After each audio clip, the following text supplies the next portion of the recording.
Assalamu alaikum. Бүгін сіздерге бел оорусу туралы билишимче сүйлөп бермекчимин. Ушул темада суроолоруңуздар болсо, комментарийге жазып койсоңуздар болот. Ар бириңиздерге жооп кылганы аракет кылам. Демек, негизги суроону ушундайча коелу: кайсы учурда дарыгерге көрүнүү керек? Мен бир 3-4 учурду айта алам. Сөзсүз түрдө дарыгерге кайрылыш керек болгон. Биринчиси бул албетте бел оорусу токтобой койсо. Жай ооруса дагы жок дегенде бир 20 күндөн ашыкка чейин уланса жана ал оору бара-бара күчөсө, сөзсүз түрдө невролог врачка көрүнгөн максатка ылайыктуу. Мындан сырткары учурда мисалы бел оору бар, андан сырткары дене табыңыз көтөрүлүп жатат, жок дегенде 37-37,5 болуп, анан дагы заараңыз өзгөрүп калды, же көбөйдү, же азайды, же кызарды. Ушул учурда дагы сөзсүз түрдө терапевт врачка барыш керек болуп калат. Бел оору менен ошо өтөдө айтылган белгилер болсо. Андан сырткары бел оору буттарыңызда күч болбой жатса дагы дарыгерди издөөгө сизде себеп бар. Мындан башка учурларда негизинен ооруну өз алдыңызча жеңүүгө аракет кылсаңыз дагы болот. Же күтүп туруш керек. Бара-бара оору өзүнөн өзү жойулуп кетет. Кээде оору ушундай биз чарчаганыбыздан улам, балким белибизди бир аз кокустатып алсак деле ооруп турат жана организм ал ооруларды өзү жеңе алат. Ар бир эле адамда ушундай болсо керек. Белин кокустатып алат дагы кырс деген үн чыгат. Ошондон кийин көпкө чейин ооруп жүрөт. Балким жада калса бир жумага дагы созулушу мүмкүн, бирок бара-бара жоюлуп кетет. Ошондой болгон учурларда болгону бир аз жайыраак кыймыл аракет кылып эс алып эле туруш керек. Оору өзүнөн өзү жоюлуп кетет. Бирок ошондой болуп токтобой койсо, анда сөзсүз түрдө дарыгерге барышыңыз керек болуп калат. Эми кандай себептерден улам бел ооруйт? Ушуну айтканга аракет кылайын. Демек, биринчиден бул сөзсүз эле остеохондроз эмес. Остеохондроз деген диагноздун өзү бул өтө чоң түшүнүк да. Ошондуктан бел ооруса эле остеохондрозмун дей бербеңиздер. Эң могул айтып өтө турган нерсе, ушул белдеги булчуңдарда дагы ооруксунуулар болот.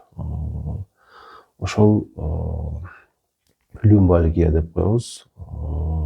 Булчуңдардагы ооруксунуулар түзүлгөн учурда биз дароо эле ушул муундарды эстебешибиз керек, же грыжа дебешибиз керек.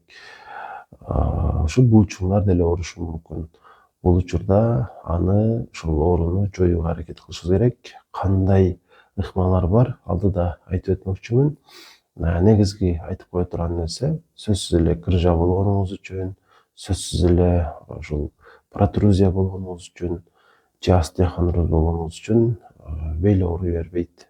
Булчуңда дагы оору болот. Жана кандайдыр бир аракеттердин натыйжасында бул ооруларды жогото алабыз. Дагы кайсы себептен ооруйт? Албетте остеохондроз, албетте грыжа же протрузия. Бирок өтөдө айтып өттүм, жада калса белиңизде грыжа боло туруп, бел ооруганы грыжадан болбошу мүмкүн. Ушуну дагы эске алып коелу. Көбүнчө грыжа оорута бербейт. Кээ бир учурларда гана оорутушу мүмкүн. Ошондуктан муну эстебей эле коюш керек. Бел ооруганда ага жардам кылган аракет кылыш керек. Жардам кылганыңызга карабай, жада калса дарыгер жазып берген дарылар дагы жардам бербеген учурда гана нейрохирургка барсаңыз жакшы болот. Ошол сизге эң зарыл болгон сунуштарды айтышы мүмкүн. Башка учурларда өз алдыңызча же терапевт врачтын же невролог врачтын жардамы менен бел ооруну кетире аласыз деп ойлойм. Анан албетте грыжадан дагы ооруйт деп айттым. Эгерде анын ушул размери чоңураак болсо, сөзсүз түрдө оорутат.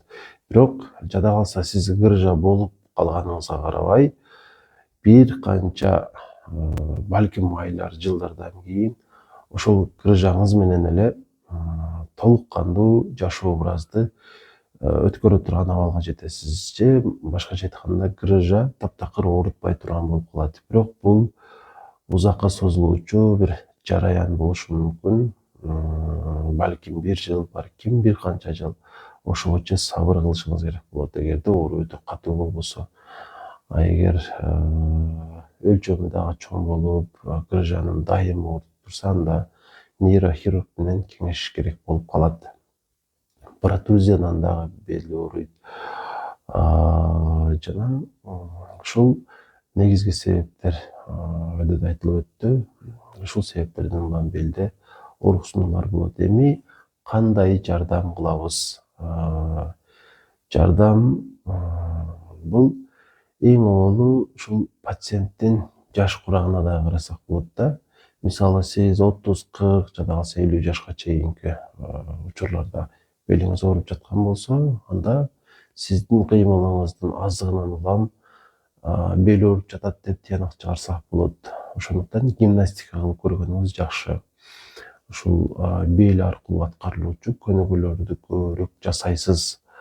Жана көпкө чейин бир түрдүү кыймылда же болбосо кыймылсыз болуп калган учурларды абалдарды өзгөртүп туруш керек. Ошондо белдеги оорулар жоюлат. Анан жалкоолор үчүн сунуш албетте бул массаж. Массаж кылдыруу аркылуу дагы белдеги оорулардан арыла алабыз.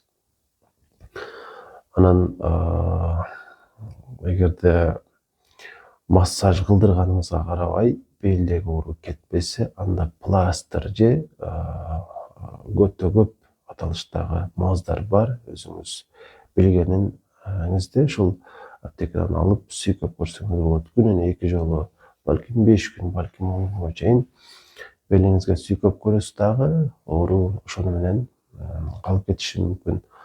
Бирок маздагы, пластырдагы жардам бербей калса, анда таблетка алганга же укол алганга шашылбаңыз. Сөзсүз түрдө дарыгер менен кеңешип, анан алганыңыз жакшы. Ооруну калтыруучу дарылар ашказанды оорутушу мүмкүн, эгер алар көпкө чейин ичилсе же уколун алынса. Ошондуктан оорунун себебин аныктап, тезирээк андан кутулууга аракет кылыш керек. Ооруну калтыруучу дарылар организмди сөзсүз түрдө кыйнап коет. Ушул орунда кошумча бир маалымат айтып өтөйүн. Сиз таблетканы ичесизби, ооруну калтыруучу, же анын уколун сайдырасызбы тамыр аркылуу?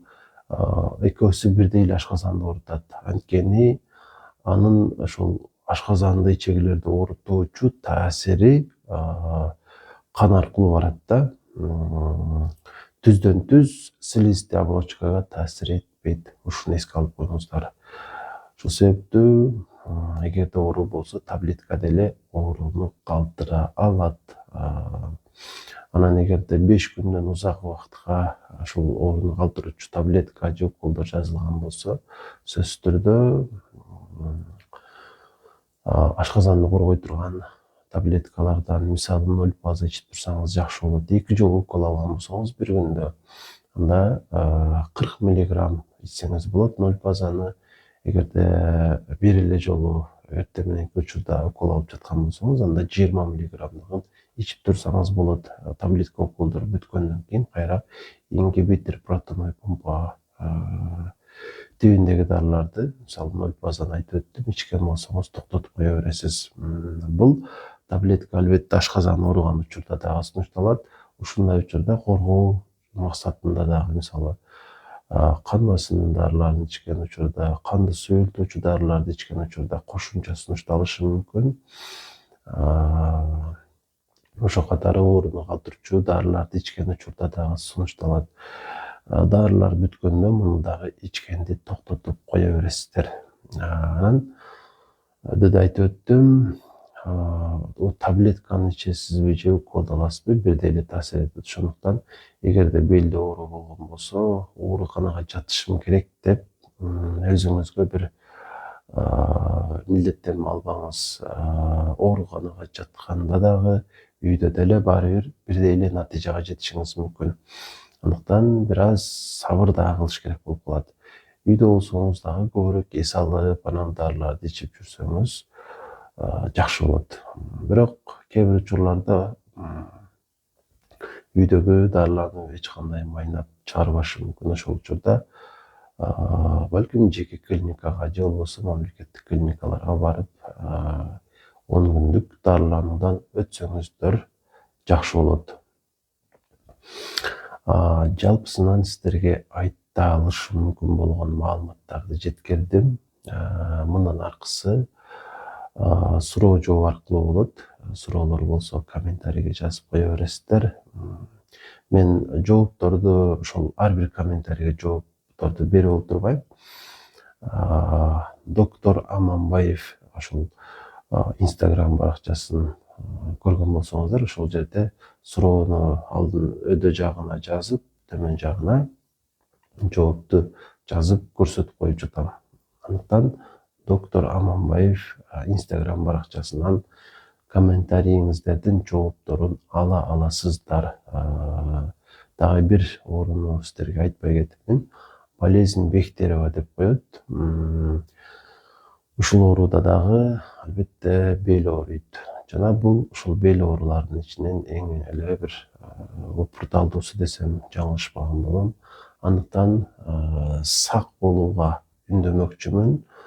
Айталы, сиз жаш курагыңыз өтө деле чоң болбогонуна карабай, белдеги оору көпкө чейин созулуп жатса, анда ушул оору дагы болуп калышы мүмкүн.